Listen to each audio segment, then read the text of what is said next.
এখানটা দেখছেন এই মুহূর্তের আবহাওয়ার গুরুত্বপূর্ণ খবর। আজ 10ই জুলাই বুধবার রাজ্য জুড়ে ভারী বৃষ্টির সতর্কবার্তা জারি করেছে আলিপুর আবহাওয়া দপ্তর। আজকে বিভিন্ন জেলায় থাকছে ভারী বৃষ্টির সতর্কবার্তা। উত্তরে জারি হয়েছে ইতিমধ্যে লাল সতর্কবার্তা। আগামী 3 দিন উত্তরবঙ্গে লাল সতর্কবার্তা জারি করা হয়েছে। উত্তরবঙ্গে প্রবল বৃষ্টির সতর্কবার্তা থাকছে। তার পাশাপাশি দক্ষিণবঙ্গের জেলাগুলোতে থাকছে ভারী বৃষ্টির সতর্কবার্তা। তার পাশাপাশি বাংলাদেশ, আসাম, মেঘালয়, মণিপুর, মিজোরাম সমস্ত অঞ্চলে থাকছে ভারী বৃষ্টির সতর্কবার্তা। ভারতবর্ষের একাধিক জেলাতেই থাকছে ভারী বৃষ্টি। মুম্বাই থেকে শুরু করে এদিকে উত্তরপ্রদেশ, দিল্লি, যোধপুর, আহমেদাবাদ, হায়দ্রাবাদ, বিশাখাপত্তনম, ভুবনেশ্বর, ধানবাদ সমস্ত অঞ্চলে ভারী বৃষ্টির সতর্কবার্তা থাকছে। আজকে কোন কোন জেলায় ভারী বৃষ্টি থাকবে এবং কোথায় কোথায় প্রবল বৃষ্টির সতর্কবার্তা থাকছে সবকিছুই থাকবে আমার প্রতিবেদনে। অবশ্যই আপনারা চ্যানেলটিকে সাবস্ক্রাইব করে নেবেন, ভিডিওটাকে সম্পূর্ণ দেখবে। আমরা চলে আসবো এই মুহূর্তে স্যাটেলাইট চিত্রতে দেখবো এখনকার যে আবহাওয়ার পরিস্থিতি আমরা দেখতে পাচ্ছি। উত্তরপ্রদেশ থেকে শুরু করে ফাজিতাবাদ থেকে প্রবল বৃষ্টি হচ্ছে। নর্থ বেঙ্গলে ইতিমধ্যেই ভারী বৃষ্টি হচ্ছে আমরা দেখতে পাচ্ছি। উত্তর দিনাজপুর, শিলিগুড়ি, আলিপুরদুয়ার, কোচবিহার, তারপর আপনার এদিকে ধূপগুড়ি, জলপাইগুড়ি, তারপরে কিষানগঞ্জ, ইসলামপুর, দেবীগঞ্জ, পানাগড়, পীরগঞ্জ, সাইদপুর, রংপুর, দেবীগঞ্জ, পানাগড়, শীতলকুচি, লালমনিরহাট সমস্ত অঞ্চলে ইতিমধ্যে ভারী বৃষ্টি শুরু হয়েছে। আগামী 2-3 ঘন্টায় আরও অতি ভারী বৃষ্টি হবে জলপাইগুড়ি, কোচবিহার, দার্জিলিং, শিলিগুড়ি এই 3 জেলায় আগামী 3 ঘন্টায় আরও প্রবল বৃষ্টি হবে। তার পাশাপাশি সাবমেরিন ওয়েস্ট বেঙ্গলের যে পার্শ্ববর্তী যে জেলা আছে সেই অঞ্চলেও কিন্তু ভারী বৃষ্টির সতর্কবার্তা থাকছে। তার পাশাপাশি এই যে ধূপগুড়ির যে মেঘটা উঠছে সেটা আস্তে আস্তে কিন্তু নিচের দিকে নামবে, সেখানে কিন্তু অতি প্রবল বৃষ্টির সতর্কবার্তা থাকছে। তাহলে আগামী 2-3 ঘন্টায় গোটা উত্তরবঙ্গে আরও ভারী বৃষ্টির সতর্কবার্তা থাকবে। আমরা দেখতে পাচ্ছি দক্ষিণবঙ্গে আবহাওয়া পরিষ্কার, সেরকম মেঘাচ্ছন্ন নেই, রোদ। মালদা, তারপরে কলাই, ময়মনসিংহ, সিলেট সমস্ত অঞ্চলে কিন্তু মেঘাচ্ছন্ন। সিলেটে মেঘাচ্ছন্ন কিন্তু রোদ, কলকাতা কিন্তু রোদ আমরা দেখতে পাচ্ছি, সেরকম কিন্তু মেঘ নেই। বর্ধমান, আরামবাগ, খড়গপুর আপনাদের জেলার আবহাওয়ার পরিস্থিতি অবশ্যই আমাদের ভিডিওর কমেন্ট বক্সে লিখে জানাবেন। আমরা আপনাদের আপডেটটা অবশ্যই আপনাদেরকে বলবো কোথায় কোথায় বৃষ্টি হতে পারে। আপনাদের জেলার নাম অবশ্যই কমেন্ট বক্সে জানাবেন, তাহলে আমরা আরও সহজ করে আপনাদেরকে বলতে পারবো। আমরা এই মুহূর্তে যে আমরা ট্যাগ করি, তাহলে আমরা দেখতে পাচ্ছি আগামী 2-3 দিন কিন্তু কলকাতাতেও কিন্তু ভারী বৃষ্টি রয়েছে। 10 তারিখ আজকে কলকাতাতে মাঝারি বৃষ্টির সম্ভাবনা আছে। কাল থেকে ভারী বৃষ্টির সতর্কবার্তা থাকছে উত্তরবঙ্গ বা দক্ষিণবঙ্গ। আর এদিকে হচ্ছে গোটা উত্তরপ্রদেশ, ফাজিদাবাদ, এলাহাবাদ, তারপরে এদিকে পূর্ণিয়া, রংপুর সমস্ত অঞ্চলে ভারী বৃষ্টির সতর্কবার্তা থাকবে। এদিকে আমরা দেখতে পাচ্ছি তারপরে 11 তারিখে কিন্তু আরও ভারী বৃষ্টি হবে। কোথায় কোথায়?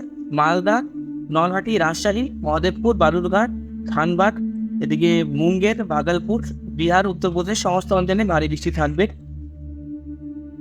তারপরে আমরা যদি আপডেট দেখি, তাহলে আমরা 11 তারিখেও ভারী বৃষ্টি থাকছে উত্তরবঙ্গে। 12 তারিখেও কিন্তু থাকার সম্ভাবনা আছে। আর 12 তারিখেও কিন্তু ভারী বৃষ্টি থাকবে উত্তরবঙ্গের জেলাগুলোতে। 12 তারিখে দক্ষিণবঙ্গ ভারী বৃষ্টির সতর্কবার্তা থাকছে। দক্ষিণবঙ্গের জন্য একটা সুখবর থাকছে, দক্ষিণবঙ্গে কিন্তু বৃষ্টির পরিমাণ আজকে এবং কালকে বাড়ছে। এই বৃষ্টিটা হবে দক্ষিণবঙ্গের জন্য সুখবর থাকছে। 11 ও 12 তারিখের বৃষ্টিটা কিন্তু 100% মিলিয়ে নিয়ে বৃষ্টিটা হবে। 13 তারিখ থেকেও কিন্তু বৃষ্টি হবে। 13 তারিখও ভারী বৃষ্টি হবে দক্ষিণবঙ্গে। উত্তরবঙ্গ ভারী বৃষ্টি হবে 13 তারিখ, 14 তারিখ। তারপরে 15 তারিখও আমরা দেখতে পাচ্ছি, 15 তারিখেও ভারী বৃষ্টি হচ্ছে উত্তরবঙ্গে। 16 তারিখে উত্তরবঙ্গে বৃষ্টি আছে। উত্তরবঙ্গের যে বন্যার পরিস্থিতি সেটা থাকবেই। উত্তরবঙ্গে বৃষ্টি কিন্তু খুব কম। 14 তারিখের পর থেকে হালকা কমার সম্ভাবনা আছে। 16 তারিখের পর থেকে কমবে বৃষ্টিটা উত্তরবঙ্গে। এক ঘূর্ণবর্ত প্রবেশ করবে, তারপর বিজয়বাড়া, বিশাখাপত্তনম এই যে ঘূর্ণবর্ত, এই ঘূর্ণবর্তটা দেখুন, এই ঘূর্ণবর্ত আস্তে আস্তে কিন্তু এখানে প্রবেশ করবে। এদিকে কিন্তু এই যে অঞ্চলটা আছে দেখুন, এই অঞ্চলটা কিন্তু অতি ভারী বৃষ্টি হবে। যারা যারা দেখছেন এখানে গুজরাটে, এখানে কিন্তু অতি ভারী বৃষ্টি হবে। মুম্বাইয়ে অতি ভারী বৃষ্টি হবে, যে ঘূর্ণবর্ত প্রবেশ করছে। আগামী ঘূর্ণবর্ত কিন্তু এটা দক্ষিণবঙ্গের জন্য ভারী বৃষ্টি নিয়ে আসবে, উত্তরবঙ্গের জন্য কিন্তু ভারী বৃষ্টি নিয়ে আসবে। আমরা দেখতে পাচ্ছি এই যে ঘূর্ণবর্তে সেটা প্রবেশ করবে একদম সিধে দক্ষিণবঙ্গে, উত্তরবঙ্গে। তাছাড়া এই যে বৃষ্টিপাত আমরা কিন্তু হায়দ্রাবাদ, বিজয়বাড়া এসব অঞ্চলে, সোলাপুর, কোলাপুর এসব অঞ্চলে অতি ভারী বৃষ্টি, নাসিক, মুম্বাই, তারপরে হচ্ছে আপনার বেঙ্গালুরু এসব অঞ্চলে কিন্তু অতি ভারী বৃষ্টির সম্ভাবনা থাকছে। আগামীতে আমরা বৃষ্টির অ্যানিমেশনটা দেখে নেব, কত পরিমাণ বৃষ্টি হতে পারে। দেখুন মুম্বাইতে বৃষ্টির পরিমাণ কিন্তু 500 ছেড়েই গেছে। তাহলে মুম্বাইতে কিন্তু বৃষ্টি এবার প্রচুর পরিমাণে, 500 মিলিমিটার বৃষ্টি। এদিকে কোলাপুরে 400-500, বেঙ্গালুরুতে 400-500, মানে এই যে অঞ্চলটা, এই অঞ্চলটায় কিন্তু অতি ভারী বৃষ্টি হচ্ছে। এই অঞ্চলটায় এই যে বর্ষা এখানে প্রবেশ করছে, সিধা এভাবে প্রবেশ করছে। আর এখানে কিন্তু একটা বর্ষাটা কম হয়ে যাচ্ছে, বুঝতে পারছেন? এই যে একটা পরিস্থিতি তৈরি হয়েছে, এটা আগামী কয়েকদিন চলবে। দক্ষিণবঙ্গের দিকে বৃষ্টির পরিমাণটা বাড়ছে, যেটা অনেকটাই কম ছিল, তুলনামূলকভাবে একটু তো বাড়ছে, বৃষ্টিপাত তো একটু বেশি হচ্ছে।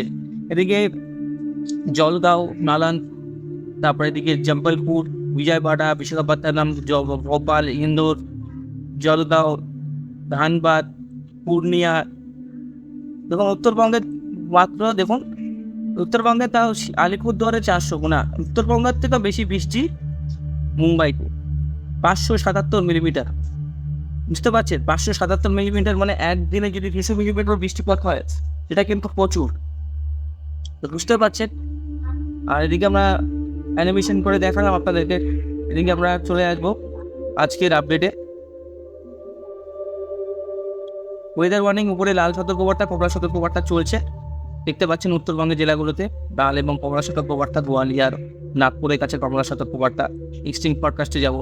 এক্সট্রিম ফরকাস্টে গেলে আমরা রেনে দেখতে পারবো, দেখুন উত্তরবঙ্গের উপর থেকে বৃষ্টিপাত হচ্ছে। দক্ষিণবঙ্গ শুকনো আবহাওয়া, ধানবাদ, খড়গপুর, তারপর আপনার কলকাতা, চন্দ্রনগর আর শান্তিপুর, দুর্গাপুর শুকনো ড্রাই ওয়েদার থাকছে, একদম ড্রাই ওয়েদার। বৃষ্টিপাত দেখুন 11 তারিখ, কালকে অতি ভারী বৃষ্টি হবে উত্তরবঙ্গের জেলাগুলোতে। 11 তারিখ উত্তরবঙ্গে অতি ভারী বৃষ্টি হবে একদম মালদা পর্যন্ত, কিষানগঞ্জ, করণদিঘি, ইসলামপুর, আরেরিয়া, মুজফ্ফরপুর, তারপরে আছে এখানে উত্তরপ্রদেশ, গোরখপুর, আলিপুরদুয়ার, কোচবিহার, এসব অঞ্চলে থাকছে প্রবল বৃষ্টি। দেখুন নীল যখন থাকছে, এটা ওখানে প্রবল বৃষ্টি থাকছে, বুঝতে পারছেন? আমরা টেম্পারেচারের দিকে যাব। টেম্পারেচার কালকে গরম থাকবে প্রচণ্ড, দক্ষিণবঙ্গে কোমর ভাব থাকবে। দক্ষিণবঙ্গে কিন্তু অতি প্রবল যে অতি ভারী সেই বৃষ্টিটা থাকছে না, কিন্তু দেখুন এই মাসে কত গরম থাকছে। দেখুন 16 তারিখে গোটা প্রচণ্ড গরম থাকছে, 15 তারিখে গরম থাকছে গোটা বাংলাদেশে, তারপরে 14 তারিখেও গরম থাকবে, 13 তারিখেও গরম থাকবে ব্রিজের দিকে, সাউথের দিকে যে জেলাগুলো আছে সেখানে, নর্থের না। আর এদিকে আপনার 11 তারিখ, 10 তারিখ সমস্ত অঞ্চলে কিন্তু দেখুন 10 তারিখে আছে কিন্তু ড্রাই ওয়েদার, একদম মালদা পর্যন্ত গরম থাকার সম্ভাবনা, হিউমিডিটি থাকবে প্রচণ্ড পরিমাণে, এখানে হচ্ছে গরমটা থাকার সম্ভাবনা আছে। কিন্তু দক্ষিণবঙ্গে আছে 10 তারিখ, দক্ষিণবঙ্গে কিন্তু আজকে ড্রাই ওয়েদার থাকার সম্ভাবনা আছে। দক্ষিণবঙ্গে কাটোয়া, দুর্গাপুর, বাঁকুড়া, বর্ধমান, চন্দ্রনগর সমস্ত অঞ্চলে ড্রাই ওয়েদার থাকবে, শুকনো ওয়েদার, বৃষ্টির সম্ভাবনা অনেকটাই কম। মাঝারি বৃষ্টি একটা সতর্কবার্তা থাকছে, সেটা দুপুরের পর। 11 তারিখেও বৃষ্টিটা বাড়বে, 12 তারিখে বৃষ্টিটা আরও বাড়বে, মানে 11-12 তারিখে ভারী বৃষ্টির সতর্কবার্তা থাকছে দক্ষিণবঙ্গে। 15 তারিখ থেকে বাড়বে, 16 তারিখ পর্যন্ত গোটা উত্তরবঙ্গে কিন্তু আবার একটু গরমের ভাব থাকবে। বুঝতে পারছেন, গোটা বাংলাদেশেও কিন্তু সেই একই ওয়েদার থাকবে। বাংলাদেশে শুধু রংপুর, সিলেটেই ভারী বৃষ্টির সতর্কবার্তা থাকছে। এদিকে রাজশাহীর দিকে বৃষ্টি থাকবে, মালদার দিকে বৃষ্টি থাকবে, তার নিচে কিন্তু সেরকম বৃষ্টিপাত পাবে না। পশ্চিমের জেলাগুলো তো সেম অবস্থা, পুরুলিয়া, বাঁকুড়া, বীরভূম সমস্ত অঞ্চলে কিন্তু দেখুন বৃষ্টিপাত, সমস্ত উত্তরপ্রদেশ এবং উত্তর দিকে। আর এদিকে ভাগলপুর, তারপর হচ্ছে গয়া, সমস্ত অঞ্চলে কিন্তু দেখুন বৃষ্টিপাতটা হচ্ছে ঝাড়খণ্ডের দিকে। 11 তারিখে ভারী বৃষ্টি থাকছে। 11 তারিখে আমরা কলকাতার দিকে ভারী বৃষ্টি পাচ্ছি, মোটামুটি বিকালের পর থেকে 5-7 পর থেকে ভারী বৃষ্টি পাচ্ছি। 12 তারিখেও কিন্তু ভারী বৃষ্টি আছে দক্ষিণবঙ্গের কিছু জেলাতে, সমস্ত অঞ্চলে না। 11, 12, 13 তারিখ পর্যন্ত ভারী বৃষ্টি চলবে উত্তরবঙ্গের জেলাগুলোতে। আপনারা সাবধান থাকবেন, সতর্ক থাকবেন। যারা পাহাড়ে ঘুরতে চাইছেন এখন যাবেন না, কারণ প্রচণ্ড বৃষ্টি হচ্ছে, পাহাড়ে যে কোনো সময় ধস নামার সম্ভাবনা রয়েছে। তো সুপ্রিয় বন্ধুরা, আজকের মতন এখানে সমাপ্ত করছি। সবাই ভালো থাকবেন, সবাই।